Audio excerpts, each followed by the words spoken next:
নমস্কার বন্ধুরা, 2024 টি-20 ওয়ার্ল্ড কাপে দ্বিতীয় সেমিফাইনালে ভারত গায়ানাতে ইংল্যান্ডকে কার্যত উড়িয়ে দিয়েছে। হ্যাঁ, ম্যাচের প্রত্যেকটি মুহূর্তে পাল্লা ভারী ছিল ভারতের। ব্যাটিং থেকে শুরু করে বোলিং, ফিল্ডিং সমস্ত ক্ষেত্রে এক সীমাহীন নৈপুণ্যতার সাক্ষ্য কাল কিন্তু ভারত তাদের ম্যাচে রেখেছিল। ইংল্যান্ডের তরফ থেকে টসে জিতে জস বাটলার প্রথমে ফিল্ডিং করার সিদ্ধান্ত গ্রহণ করেন, কারণ এবারের বিশ্বকাপে তারা প্রথমের দিকে ফিল্ডিং গ্রহণ করার পর প্রায় সময় ম্যাচগুলো জিতছে। তো এই কারণে তারা ভারতকে কিন্তু প্রথমে ব্যাট করতে পারেন। ভারতের ক্যাপ্টেন রোহিত শর্মা তিনি বলেছিলেন যে তিনি টসে জিতলে অবশ্যই ব্যাট নিতেন, অর্থাৎ আখেরে কোনো টিমেরই কোনো ক্ষতি হয়নি টসের কারণে। যাই হোক, টসে হারার পর প্রথমে ব্যাট করতে নামেন ভারতের দুই ওপেনার বিরাট কোহলি এবং রোহিত শর্মা। বিরাট কোহলি আজকের আবারও ব্যর্থ হন এবং টপলির বলে বোল্ড হয়ে তিনি প্যাভিলিয়নের রাস্তা ধরেছিলেন।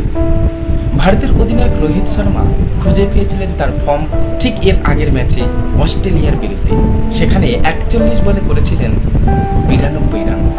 আজ কিন্তু আবার একটি half century captain Rohit Sharma দেখিয়েছেন। নাম হিটম্যান, আর হিট করবেন এটি তো বাস্তব। যাই হোক, রোহিত শর্মা 57 রান করে ফিরে গিয়েছিলেন। ভারতের প্রত্যেকটি ব্যাটসম্যান তাদের যোগদান রেখেছিলেন। হার্দিক পান্ডিয়া থেকে শুরু করে সূর্যকুমার যাদব সবাই ভালো ব্যাট করেছিলেন, আর এর ফলস্বরূপ ভারত নির্ধারিত 20 ওভারে 171 রান সংগ্রহ করে। ইংল্যান্ডের তরফ থেকে ক্রিস জর্ডন তিনি 3টি উইকেট সংগ্রহ করেছিলেন।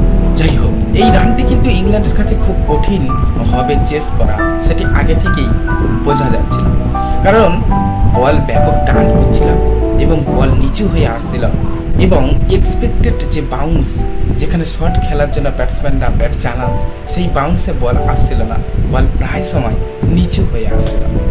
তো যাই হোক, ভারতীয় বোলারটা কিন্তু এই অনুমান সঠিক হিসাবে বাস্তবায়িত করেছে। শুরু থেকেই ভারতের বোলারটা একদম পরিকল্পনা মাফিক বল করতে শুরু করেন। অর্শদীপ সিং এর একটি ওভার বাদ দিলে বাকি সমস্ত ওভারে পরিকল্পনা মাফিক বল করেন ভারতীয় বোলারটা। অক্ষর প্যাটেল অনবদ্য বল করেছিলেন।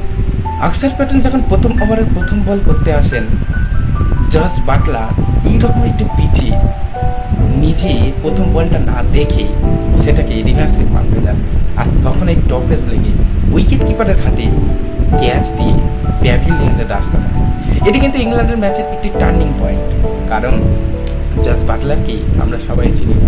আইপিএল থেকে শুরু করি, টি-20 ব্লাস্ট থেকে শুরু করে নিজের দলের জন্য 100 বল গেম যেখানে হয়, সমস্ত ক্ষেত্রে বাটলার ইসে গেম।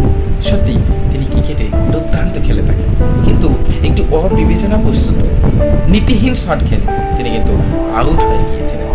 আর এটি ঘটেছিল এই পিচের কারণে, কারণ বল যদি ঠিকঠাক আসতো ব্যাটে, তাহলে এটা সীমানার বাইরে চলে যেত 4 বা 6-এর জন্য। বল যেহেতু ধীরে আসছিল, তাই এটি টপিস হয়ে যায়। যাই হোক, ইংল্যান্ডের তরফ থেকে কোনো ব্যাটারই ভালো রান সংগ্রহ করতে পারেননি, একমাত্র হ্যারি ব্রুক এবং জস বাটলার কিছু করে রান করেছিলেন। ইংল্যান্ড 103 রানে গুটিয়ে যায়। হ্যাঁ বন্ধুরা, সেই ইংল্যান্ড যে ইংল্যান্ড 2022 সালে ভারতকে 10 উইকেটে হারিয়ে দিয়েছিল সেমিফাইনালে। ভারত তার যোগ্য জবাব দিয়েছে। এবারের বিশ্বকাপটা যেন ভারতের জবাব দেওয়ার বিশ্বকাপ। অস্ট্রেলিয়ার সঙ্গে ম্যাচে রোহিত শর্মা জবাব দিয়েছেন, ভারত জিতেছে। আজকের ম্যাচে রোহিত শর্মা, হার্দিক পান্ডিয়া, অক্ষর প্যাটেল, কুলদীপ যাদব এরা সবাই জবাব দিয়েছেন, আর ফলস্বরূপ ভারত কিন্তু আজও জিতেছে। যাই হোক বন্ধুরা, এখন দেখার বিষয় ট্রফি কে জেতে, ভারত নাকি দক্ষিণ আফ্রিকা। তবে হ্যাঁ, বহুদিন যারা ট্রফি পায়নি তাদের মধ্যে একটি টিম ট্রফি জিতে। ভারতের কথা ছেড়ে দিন, দক্ষিণ আফ্রিকা এই প্রথমবার ফাইনালে প্রবেশ করল। তাই ফাইনাল খেলাটি ঘিরে আলাদা একটা উত্তেজনা, আলাদা একটা চাহিদা দুটি টিমের ভক্ত সমর্থক এবং দেশের কাছ থেকে অবশ্যই থাকবে। ইংল্যান্ডের ইনিংস 103 রানে শেষ হয়ে যায়। ভারতের তরফ থেকে 3টি করে উইকেট সংগ্রহ করেন অক্ষর প্যাটেল এবং কুলদীপ যাদব। কুলদীপ যাদব তিনি 4 ওভারে 19 রানের বিনিময়ে 3 উইকেট সংগ্রহ করেছেন। অক্ষর প্যাটেল তিনিও 3টি উইকেট সংগ্রহ করেছেন। জসপ্রীত বুমরা তিনি 2টি উইকেট সংগ্রহ করেছিলেন এবং 2টি উইকেট গিয়েছিল রান আউটের ভিত্তিতে। একটি তো অনবদ্য রান আউট করেছিলেন সূর্যকুমার যাদব আদিল রাশিদকে, এবং এছাড়া কুলদীপ যাদবের একটি দুর্দান্ত থ্রো লিভিংস্টনকে ফিরিয়ে দিয়েছিল ড্রেসিং রুমে। সর্বসাকল্যে ভারত 68 রানের জয় পায়, আর এই জয়টি ভারতের ইতিহাসে লেখা থাকবে সোনার অক্ষরে, কারণ এটি একটি প্রতিশোধের জয়। হ্যাঁ, প্রতিশোধ থাকে, ক্রিকেটে উত্তেজনা থাকে, আর কালকের ম্যাচে সেই প্রতিশোধ, সেই উত্তেজনা সমস্ত কিছু অনুভব করার পর ভারতীয় টিম জয়লাভ করেছে। ভারত একটি বিশ্বকাপ জিতুক, এই শর্মাজির হাত ধরে এটি আমরা সবাই